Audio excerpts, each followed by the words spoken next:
of course, was responsible for the grounds. Mr. Nickerson died just a little over 2 years after completion of the building. And his wife was unable to retain control because a lot of their money had lost its value in the stock market. So it was then that it was bought by Noble and Greenough. Now that school also has an interesting history. It was founded in 1886 as a boys' day school in Pemberton Square in Boston. But it came here in 1922 and purchased the Nickerson estate. Now, according to a 1934 school booklet, they had to learn English, Latin, German or Greek, Spanish, French, history, mathematics, science, and music. At some point, they read Julius Caesar, Macbeth, Hamlet, The Ancient Mariner, The Lady of the Lake, The Tale of Two Cities, Rip Van Winkle, and Huntington's four-place logarithm tables, which is very difficult to say. This, of course, is a fabulous aerial view on a day not unlike what you have today. And in the 1970s, the student body, of course, increased with the advent of co-education, and the current student body stands at around 550 students. This is a wonderful group. This was part of their Glee Club in 1959. In 2016, they're going to celebrate 150 years, and with that, I think that's enough serious history for the evening. If you want to know more, please come to us at the Historical Society. I'm going to close by saying there have been asked 2 questions to do a little research on. The first one is, how did Candy Mountain get its name? And I have no answer for you. We have not been able to find any reference to naming Candy Island, or excuse me, Candy Mountain. Cow Island, I was also told, there is a debate at some point, was that part of West Roxbury and or part of Dedham. After a quick review of just a few maps, as far as we know, it was Dedham. However, don't put that in writing because we have over 500 maps to look at before I can specifically say that it was always part of Dedham. With that, I'm going to leave you to the next part of the program. Enjoy your evening, enjoy your stories with each other, and what a fabulous reunion. Thank you for indulging me for a few minutes.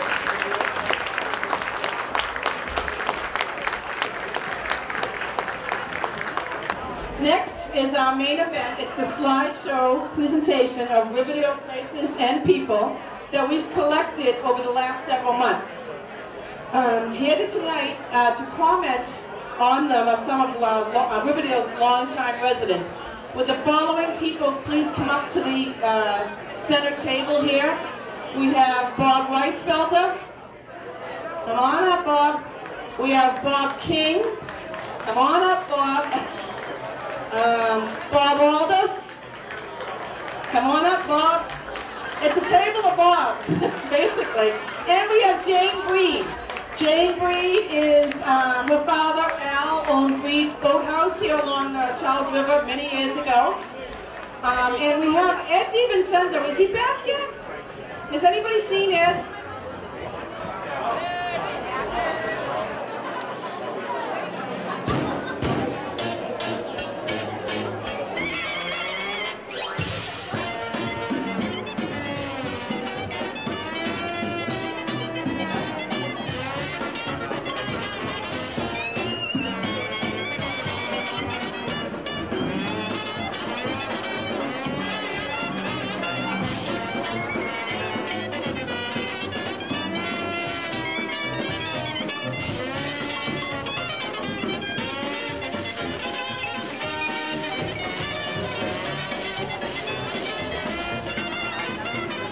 Charleston, Charleston, made in Carolina.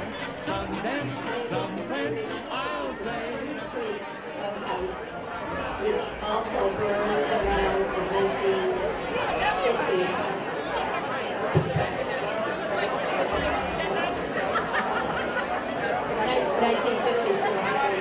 The shot of the Spring Street boathouse, and you can see to your left is Moses.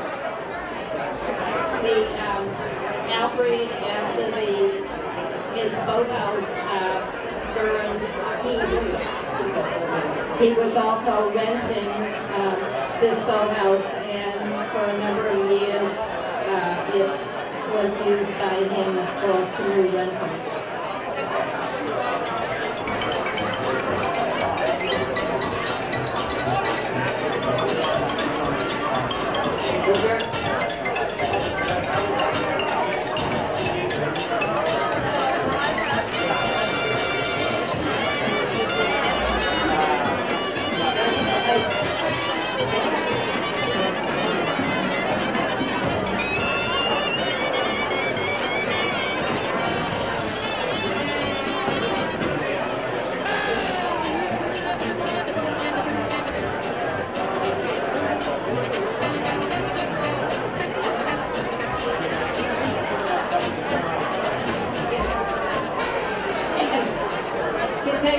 I think this boathouse was before our time, and I know once when I asked my father that in the bridge area there were about 2,500 canoes, some owned, some for rent, and there probably were about 7 or so boathouses.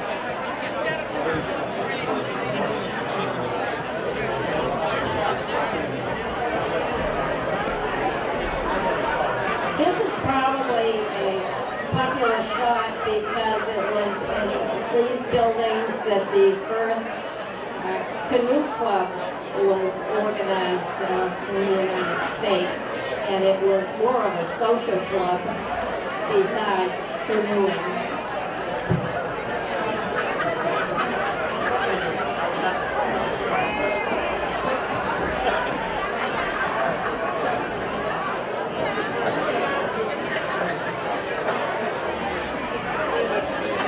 This is the Spring Street boathouse, and around the 1940s there was also a pool room on the second floor.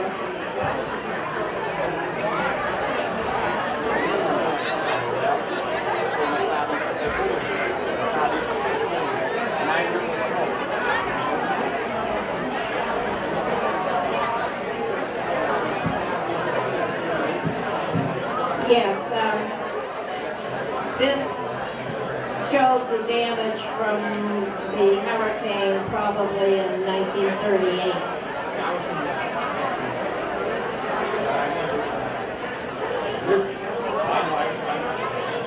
This, I believe, is across the river from Gagliards, and it would be Samoset Canoe Club and Night Owl.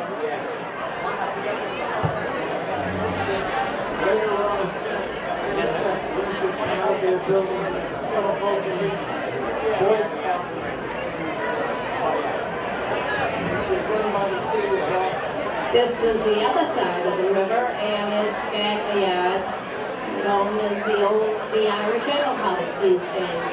You can see it's definitely high water because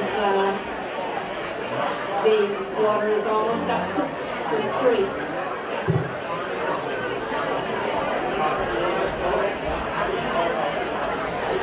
Again, that is Gagliards.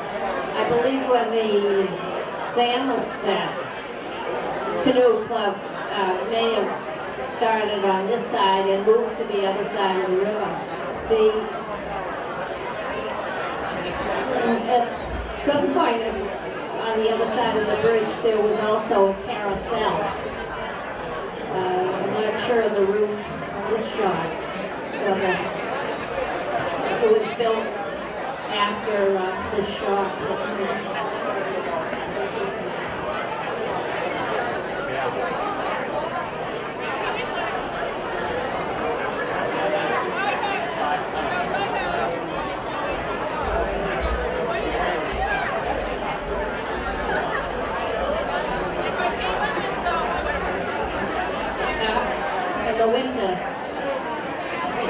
river was high, and on this shot you can see the roof of the carousel. This, most of you probably were aware of the name Mrs. Hellman, who had the grocery store on Bridge Street. And around 1922, down the aisle, she also had this place where people could stop from the river and get refreshments.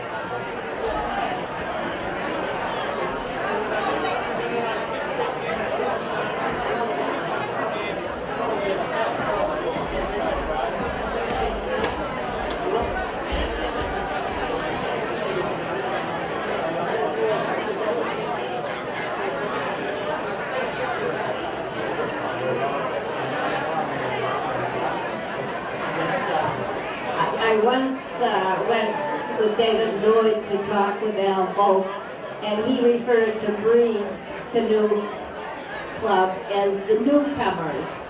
They began probably around 1930, whereas the Samoset and Night Owls had been going since from 1920 and maybe even before that.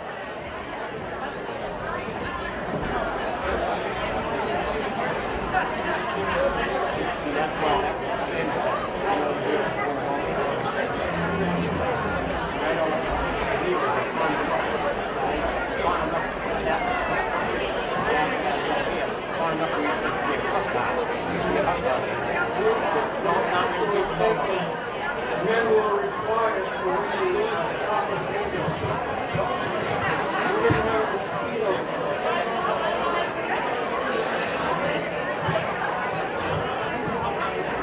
This is the Samoset Canoe Club rowing team. I'm not sure exactly if this crew here, but they went to the, I'm not sure, 1930s, one of those the Olympics. They went to that as a rowing team. There's another shot of the Canoe Club. Anybody recognize anyone here?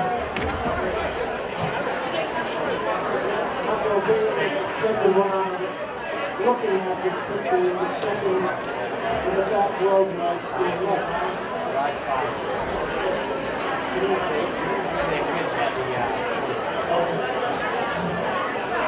Mr. Harry Amos, he owned Harry Amos TV repair in the gas station. Mr. Ernest Valente, another famous rower from Riverdale.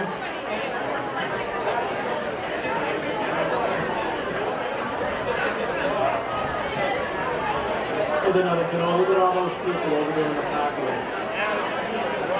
Here's another shot.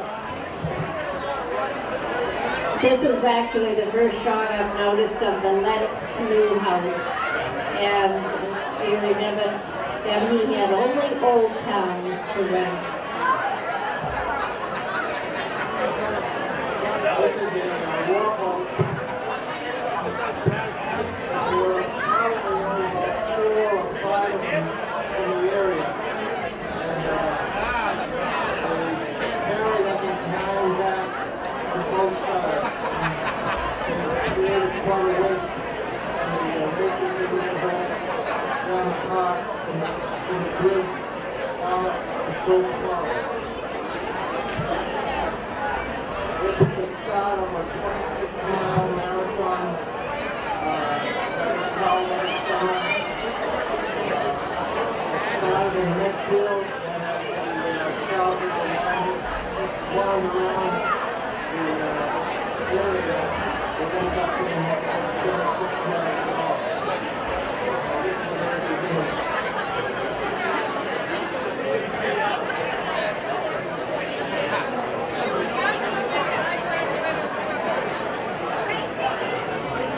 You notice the date on this is 1941, and with the start of World War II, the canoe clubs, of course, more or less dissolved during the war.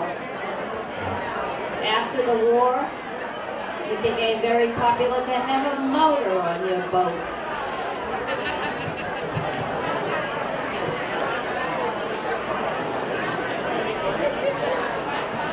Believe it or not, they did not bring this in from the ocean. It's a canoe that has been decorated, and they had contests for the best decorated canoe.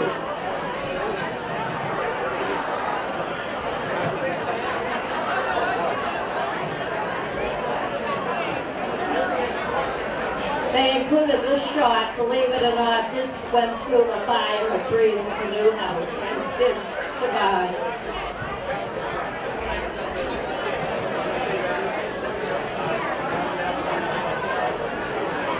I'm not positive what, I think this may be Amadown's Canoe Club, but I'm not sure.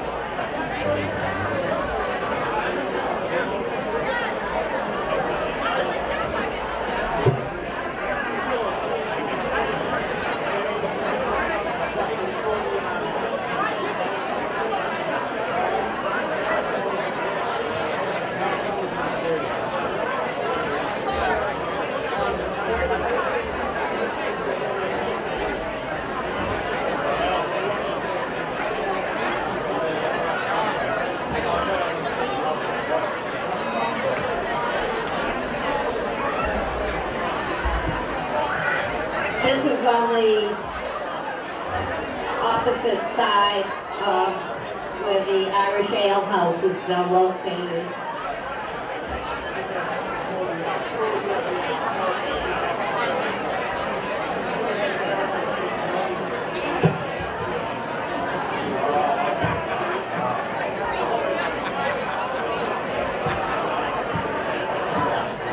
Now this is the carousel.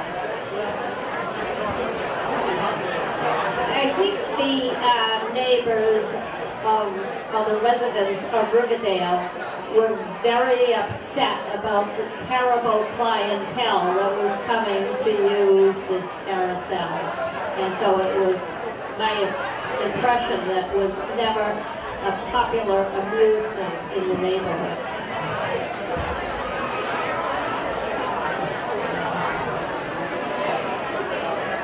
No, I know this was taken from Breed's float, but I can't tell you the people. At some point, they decided to have a tow, and so they tied all the canoes together and pulled them in one long line. And I do have the book for that.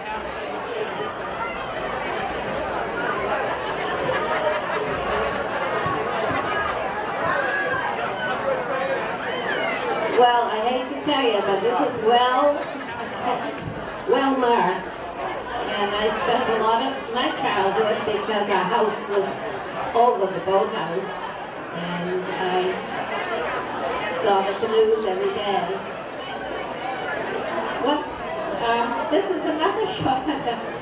And Dear Dogger Week, it was Mrs. Hellman's granddaughter, the original Mrs. Hellman. And you can see I had volunteer babysitters. Oh, here I am again, and this, to me, I like this shot because it proves I was really growing up. You can see I learned to paddle my own canoe very early in life.